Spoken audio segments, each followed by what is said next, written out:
بسم الله الرحمن الرحيم. الصلاة والسلام على سيدنا رسول الله. تحياتي لكم جميعا أصدقائي الأعزاء. زي ما قلت لكم، بسم الله ما شاء الله، الشعب المصري بينحت في الصخر. الشعب المصري شعب ما بيأس، عنده قوة تحمل وعنده قوة إرادة. بسم الله ما شاء الله عليه. يعني ده مدج الحجر اللي أنا كنت قلت لكم، بس ده يعتبر دخلة تاني غير الدخلة اللي كنا دخلناها قبل كده. فبسم الله ما شاء الله، يعني كل ما ادخل الجبل كده بقول يعني سبحان الله، لولا التوسع الصحراوي ديت، ولولا استخدام الطاقة الشمسية في الصحراء كنا رحنا فين؟ يعني احنا الارض الزراعية طبعا مع كتر المباني والاهدار فيها بدأت مساحتها تقل. فبسم الله ما شاء الله الجبل جنة والله ما شاء الله، لا قوة إلا بالله. بصل أبيض، بصل أحمر، طماطم، زيتون، بسم الله ما شاء الله، عنب، كمثرى، تين، كل ما يخطر على بالك مزروع. كراوية، ينسون، بصل، توم، قمح، فول بلدي. بسم الله ما شاء الله على الفول البلدي، يعني حاجة كأنه أرض زرقاء.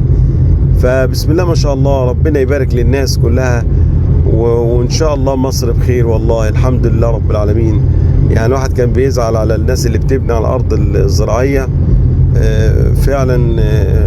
هنا رغم ان هي مكلفة طبعا، جبل وغير الأرض الزراعية طبعا، الفدان في الأرض الزراعية ب100 فدان هنا، لكن حلت مشكلة. يعني ما نقدرش ننكر، حلت مشكلة كبيرة قوي حتى في سوق الخضار على الأقل.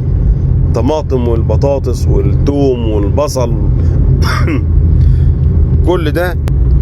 كل ده طبعا اتعوض عن طريق الجبل. حتى العنب، يعني بسم الله ما شاء الله، العنب البنات اللي زبيروا ده بسم الله ما شاء الله بيبقى طالع في الجبل حاجة حلوة. يعني التقنيات الحديثة، الطاقة الشمسية وفرت كتير على الناس، رغم ان في هنا محول، والمزارع دي فيه محولات كهرباء كتير، لكن في ناس طبعا عاملة طاقة شمسية عشان ارتفاع سعر الكهرباء، وشغالة زي الفل، وما شاء الله الشمس ساطعة ل 24 ساعة هنا طبعا، فبتشتغل معاهم كويس وبتديهم المية اللي هم محتاجينها.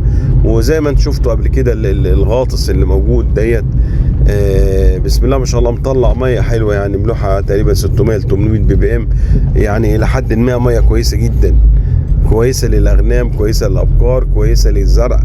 اي تربيه او اي مشروع استثماري بيتوقف على الميه.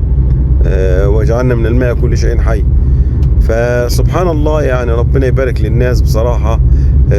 انجاز كبير جدا جدا على مستوى. طبعا انا ده منطقتي، دي منطقه صحراء صمالوط او الصحراوي المقابل لمحافظه المنيا عموما، لكن في مناطق كتير طبعا انا ما شفتهاش. يعني انا بيحكوا لي عن النوبريه، بسم الله ما شاء الله، يعني النوبريه قال لك بقت حاجه تانية. طريق مصر اسكندريه الصحراوي، منطقه اسماعيليه، مصر اسماعيليه، الخطاطبه برضو فيها مناطق استصلاح جديد. بدأوا بصراحة الدولة تدخل في عملية الاستثمار أو الاستصلاح الزراعي، وتدعم المناطق الصحراوية بالنوادر أو الطرق أو تمهيد الطرق، مد خطوط كهرباء. يعني شفنا الريف المصري شغال بسم الله ما شاء الله، في كهرباء دخلت لحد يمكن قرب الواحات. نتمنى ان شاء الله طبعا الخير لمصر والخير لكل المصريين، وان شاء الله ربنا ينصرنا على اي حد يريد بمصر شر.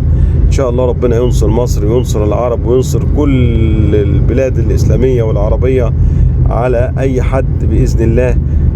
نصر الله قريب. دعمنا الكامل طبعا للقيادة السياسية، ودعمنا الكامل لموقف مصر المشرف من ناحية القضية الفلسطينية. ان شاء الله نتمنى كل الناس يكون عندها مزارع، نتمنى كل الشباب يطلع من بوتقة اللا شغل للاستثمار والزراعة او الاستثمار الحيواني، ويبدأ يعمل مشروع كويس، يبدأ يخطط مزرعة كويسة. وقلنا كل واحد حسب امكانياته، كل واحد حسب ظروفه المادية.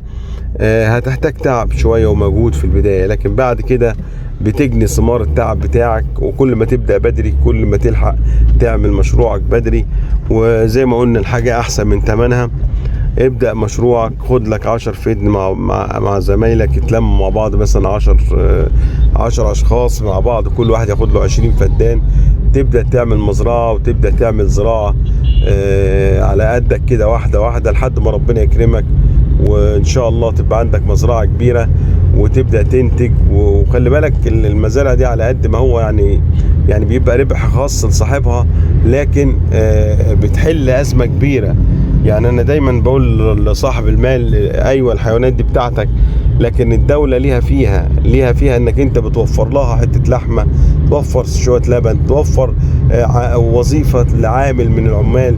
فده طبعا كله بيخدم البلد، يعني انت بتخدم البلد بطريقة غير مباشر، حتى ان كنت بتكسب وده حقك انك انت تكسب من المشروع بتاعك، لكن انت من ناحية تانية بتخدم البلد، انك انت بتقدم حتة لحمة كويسة، تقدم لبن، جبنة، اضعف الايمان بتقدم وظيفة لشاب او اتنين او عامل او اتنين اللي هم بياكلوا لك الحيوانات ديت او بيراعي لك المزرعة بتاعتك.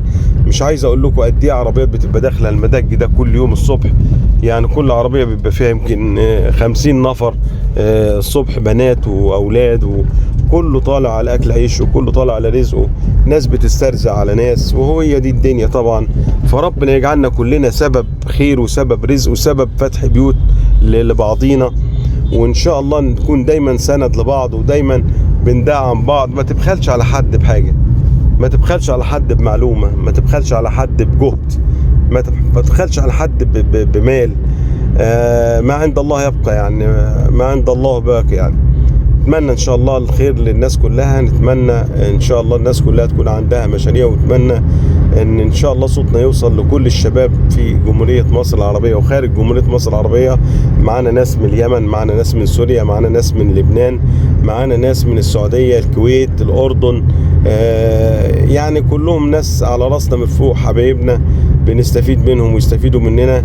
اتمنى ان شاء الله المعلومة توصل، واتمنى القناة دي توصل لكل الناس. يا ريت ما تنسوش تفعلوا الجرس وتشتركوا في القناة وتدوسوا لايك، ويا ريت تعليق على القناة. كل ده بيساعد ان القناة تنتشر ان شاء الله وتوصل لأبعد مدى عشان الناس كلها تستفيد.